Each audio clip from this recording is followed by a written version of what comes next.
Hey, what's up everybody, and welcome back to another episode of News Dose, where I give you all of the latest gaming news. And we only have 2 more days to wait until we finally get to see that big Xbox Series X event.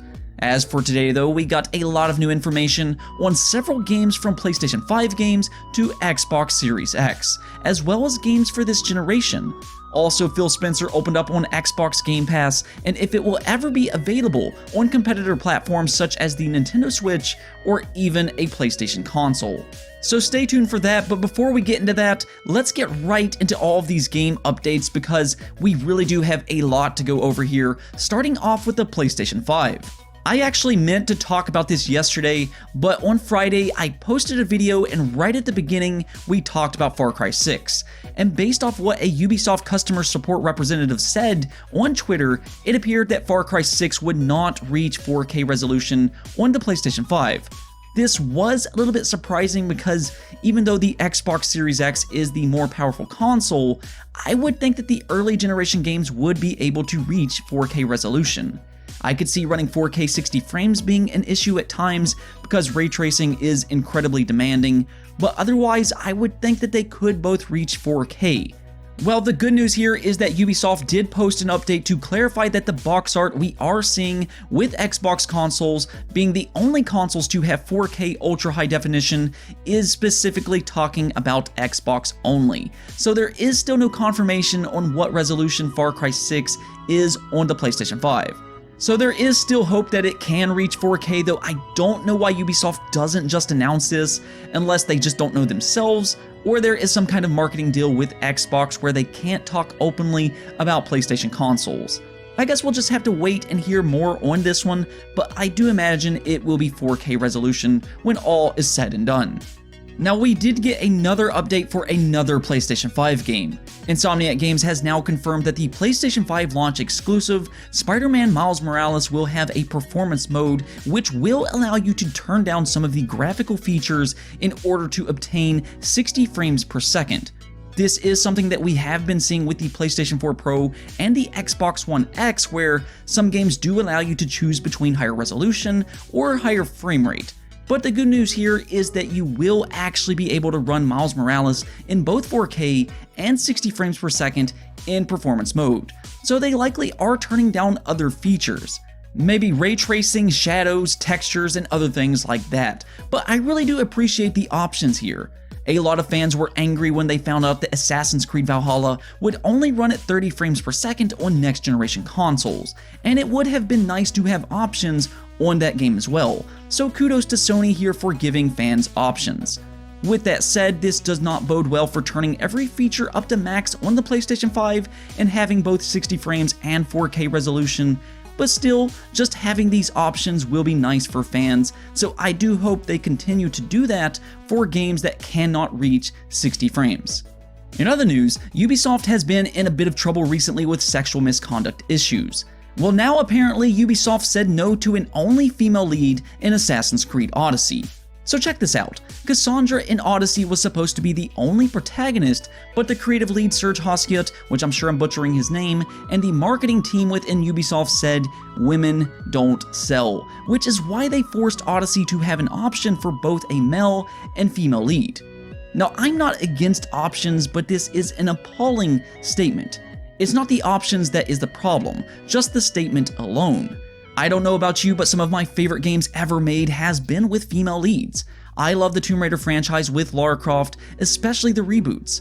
That isn't an amazing franchise, and then you have Perfect Dark, which I seriously hope that game returns as well. And better yet, I hope it's a huge success, showing what kind of terrible statement this was by Ubisoft's leadership. And then, oh yeah, what about Gears 5, another great game with a female lead? This is just a terrible look for Ubisoft, and let me tell you right now, there is plenty of great games with really good female leads, and honestly, I hope we see a lot more to come. I mean, we literally just got The Last of Us Part 2, which was the fastest selling PlayStation 4 exclusive, which has a female lead. So again, you know that does go to show you can do really well with these games. Then you have Half-Life Alyx, which has been a huge reason on why VR headsets have been selling out since like last November. So whether it's Portal, Half-Life Alyx, Mirror's Edge, Metroid, Control, Perfect Dark, The Last of Us, and just the list goes on and on, this was just a terrible statement made by Ubisoft. Instead of worrying about this too much though, instead let's talk about some of our favorite games with a female lead. So let me know yours in the comments below. Moving on, Rocket League made a huge announcement today. Starting this summer, Rocket League will officially go free to play as it debuts on the Epic Games Store. Epic Games did of course acquire the developer behind Rocket League, Psyonix, and this will be the first big move that they make together as they start to transition Rocket League to the Epic Games Store. This really is a big deal too because Rocket League is still one of the most popular multiplayer games on the entire market. Apparently it still gets around 70,000 concurrent users on Steam all these years later, and that's not even considering other consoles. And that is something else that they did announce. Rocket League will start to use Epic Games accounts, so you can actually take all of that stuff that you have unlocked to other platforms. So whether you play on Xbox, the Switch, PlayStation, or PC, you will be able to access all of that stuff that you've unlocked by linking your Epic Games account. So there it is. It looks like Rocket League will be heading into next generation in a major way, and I'm glad about this. This is a game that I could see lasting for years and years because it's like its own sport. It's just a truly amazing game, and now that it's going to be free to play, it'll bring in more players than it ever has before. If you haven't tried it yet yourself though, I would highly recommend it. Moving on, fans are anxiously waiting for more Final Fantasy VII Remake news, and this isn't too surprising. This has probably been the most requested remake of all time, and so far we only have part 1 of the Final Fantasy VII Remake, which only covers about 15% of the original game. Now with that said, they have expanded the remake majorly with just adding so much more character development, and honestly I think it stands tall as a standalone game. In fact, I would say that this is one of my favorite games of this entire generation, and I love my time with the Final Fantasy VII Remake. Still though, we do want a part 2, and we do have some good news here. In the latest issue of Famitsu, Tetsuya Nomura has revealed that part 2 is already in full production, and he seems rather confident that they can improve on part 2. Once again though, it does sound like that there is going to be some changes with part 2 compared to the original game, as Katase notes that they want some surprises along the way, and even says that by just making the exact same game would just be adding to the original experience, and the remake would lose significance. So it does sound like that they are going to continue with some changes, though I personally think that's okay. I think that the original game still holds up incredibly well today, and I think the remake can offer a different experience, and based off of some of the theories surrounding the Final Fantasy VII Remake, there may be a little bit more as to why there is some changes and why Sephiroth is in it right away. I won't get into that for spoiler reasons, but I'm loving the remake so far, and I'm super excited for part 2, and with it already in full production, hopefully we don't have to wait another half-decade to play this game. Also, Obsidian Entertainment is teasing a DLC expansion for none other than The Outer Worlds. The Outer Worlds is one of the best RPGs of this generation, so this is very exciting. But unfortunately, we don't have much details other than that they are simply teasing it. The question is, when will they announce it? Well, Obsidian Entertainment is owned by Microsoft, and the big Xbox Series X event is just 2 days away, so could they possibly announce a big expansion there? Obsidian Entertainment is supposed to be there in some shape or form, though we also do know that they are working on a big unannounced AAA RPG. Now, there is no confirmation if they will announce this unannounced RPG there, but it apparently has been in development for a while now, so I mean, it's possible.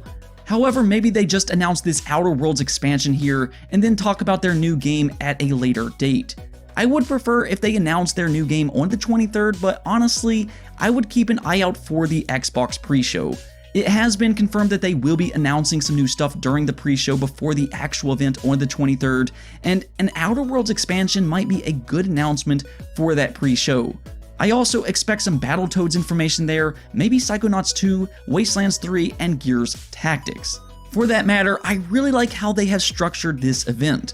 There will be a pre-show with additional world premieres, then the main show with all of those big announcements, and then they have a post-show setup where we get to hear from the developers themselves. So we really get everything here.